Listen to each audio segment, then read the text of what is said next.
मुअज़्ज़ज़ ख़वातीन व हज़रात, welcome to the right point. नाज़रीन मोहतरम, भारत और इसराइल ISI के सामने बेबस। नाज़रीन, जंगों के दौरान जासूसी हर मुल्क का एक अहम हथियार होता है। ये आज से नहीं बल्कि ज़माना कदीम से जंगी हिकमत अमली का तरीकाकार चला आ रहा है कि दुश्मन के इरादों और तैयारी से किसी तरह से बर वक्त आगाही हासिल की जा सके। नाज़रीन, पहली और दूसरी आलमी जंगों में जासूसी का भरपूर इस्तेमाल किया गया। जदीद दौर में सैटेलाइट और जासूसी के आलात की अहमियत भी बहुत बढ़ गई है, जिससे तरक्की याफ्ता ममालिक भरपूर फायदा उठा रहे हैं और दूसरे छोटे मुल्कों के लिए इनसे कोई चीज छुपा कर रखना मुहाल है।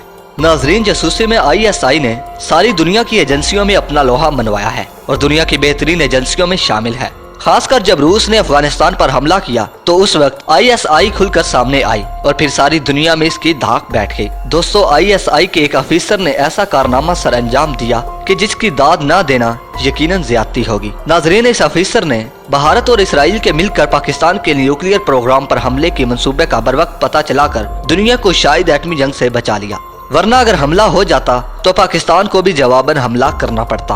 फिर क्या होता, इसका अंदाजा लगाना इतना मुश्किल नहीं है। अगर पाकिस्तान ISI का ये जुरत मुजाहिद इस मंसूबे का बर वक्त पता न चला लेता तो पाकिस्तान के न्यूक्लियर प्रोग्राम के साथ वही कुछ होता जो इराक के साथ हो चुका था। नाजरीन, हुआ कुछ यूँ था कि 7 जून 1981 में इराक के एटमी रिएक्टर को कामयाबी से तबाह कर दिया गया। इसराइल के 8 F-16 तैयारों ने 600 मील की परवाज के बाद कामयाबी से इराक के ज़ेरे तमीर रिएक्टर पर हमला किया और इसे तबाह करने के बाद सही सलामत वापस चले गए। नाजरीन, इस कामयाबी के बाद इसराइल का हौसला बहुत बढ़ गया और इसने इंडिया के साथ मिलकर पाकिस्तान के एटमी प्रोग्राम पर हमला करने का मंसूबा बना लिया। दोस्तों, द एशियन एज की 2 जर्नलिस्ट की लिखी हुई एक मशहूर किताब डेप्शन Pakistan, the US and global weapon conspiracy में इस सारे वाक़े की काफी तफसीलात मौजूद हैं। नाजरीन, ये 80 की दिहाई का दरमियानी अरसा था। नाजरीन, इंडियन गुजरात के जमानगढ़ एयरफील्ड पर इसराइली जहाजों का एक स्क्वाड्रन पाकिस्तान के कोहोटा एटमी प्लांट पर हमला करने के लिए बिल्कुल तैयार था। इन्होंने पाकिस्तान का एक बड़ा मुसाफिर बरादर जहाज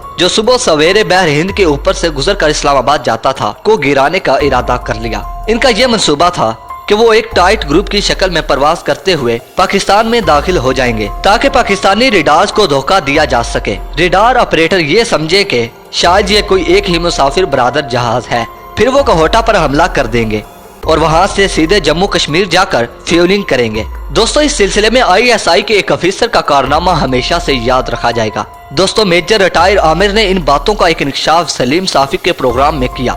नाजरीन, मेजर आमिर उस वक्त ISI के इस्लामाबाद में स्टेशन चीफ थे। इसराइल इस हमला के लिए पाकिस्तान एयरफोर्स के एक सजा याफ्ता पायलट को इस्तेमाल कर रहे थे। दोस्तों, इस पायलट को इसराइल ने इंग्लैंड के एक डांसिंग क्लब से उठाया था और इसको इसराइल ले गए थे, जहां इसकी ब्रेन वॉशिंग की गई और फिर इसे पाकिस्तान भेज दिया गया। दोस्तों, कोहोटा पर हमला के लिए भी इसराइल इस भगोड़े पायलट को इस्तेमाल कर रहा था, लेकिन मेजर आमिर इस सूरत हाल से आगाह हो चुका था। मेजर रिटायर मोहम्मद आमिर ने सारा वाकया सुनाते हुए कहा कि इन दिनों मैं एक किताब पढ़ रहा था जो मोसाद के एक साबिक चीफ ने लिखी थी कि चाड में जब हमने ऑपरेशन किया तो चूंकि वहाँ हमारा सिफारत खाना नहीं था तो हमने अर्जेंटाइन के सिफारत खाने को इस्तेमाल किया। तो मेजर रिटायर आमिर ने कहा कि इससे मेरे जहन में ये बात आई कि उनका तो पाकिस्तान में कोई भी सिफारत खाना नहीं है, कहीं वो यहाँ पर तो कोई ऐसा काम नहीं कर रहे। मैंने जब अर्जेंटाइन के सिफारत खाने से जो इस्लामाबाद में था मालूम किया तो वहाँ 2 डेवलपमेंट थे, एक सफीर था और दूसरा पहला सेक्रेटरी था। दोस्तों, पहले सेक्रेटरी का नाम लिविंगस्टन था। मैंने इसकी खुफिया तौर पर निगरानी शुरू करवा दी। नाजरीन, एक दिन लिविंगस्टन नडियाला जेल गया। वहाँ से मैंने मालूमात ली तो पता चला कि वो यहाँ पर एक एयरफोर्स के पायलट से मिला था जिसका कोर्ट मार्शल हुआ था। दोस्तों, जब वो पायलट जेल से रिहा होकर बाहर आया तो मेजर रिटायर आमिर का कहना था कि मैंने उसे अपना नाम सईद खान बताया और इससे मुलाकात में इसे कहा कि मैं एक पख्तून कौम परस्त हूँ। दोस्तों, उन दिनों नाराज पख्तूनों की एक तहरीक चल रही थी। दोस्तों, मेजर रिटायर आमिर ने कहा कि मैं उसके साथ 2 साल तक अटैच रहा, जिससे मुझे इसराइल के इस मंसूबे का पता चल गया। दोस्तों, पाकिस्तानी खुफिया एजेंसी ISI इस सारी सूरत हाल का जायजा ले रही थी। दोस्तों, हमला सुबह 4 बजे होना था और जनरल ज़ियाउल हक को रात 12 बजे इत्तला दी गई। दोस्तों, जनरल ज़िया ने सारी सूरत हाल का तेजी से जायजा लिया और फौरी तौर पर फैसला किया कि हमले को रोका नहीं जाएगा बल्कि नाकाम बनाया जाएगा ताकि पाकिस्तान को जवाबी हमले का जवाब मिल सके और फौरन ही एक भरपूर जवाबी हमले का प्लान बनाया गया। दोस्तों, पाकिस्तानी एयरफोर्स के 3 दस्ते तश्कील दिए गए। पहले दस्ते का ये काम था कि वो इसराइली जहाजों से हमले को नाकाम बनाए और उनको मार गिराए। दूसरे दस्ते को इंडिया के भाभा न्यूक्लियर प्लांट को तबाह करने का टास्क था, जबकि तीसरे दस्ते को नेजोई डेजर्ट में मौजूद इसराइल के डेमोना न्यूक्लियर प्लांट को तबाह करने का टास्क दिया गया। लेकिन इसराइल पर हमले में मसला ये था कि पाकिस्तानी जहाज वहाँ रिफ्यूलिंग ना कर पाते और उनका गिरना लाजमी था। इसमें वापसी नामुमकिन थी। इसके लिए 4 जाबाजों की जरूरत थी।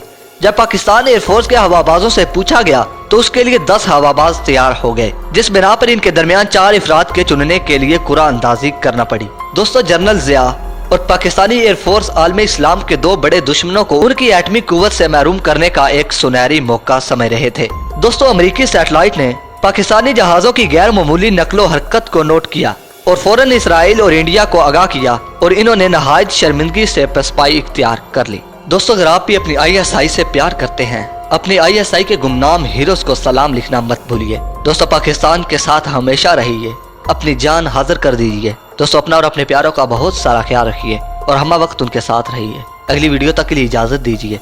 अल्लाह निगहबान।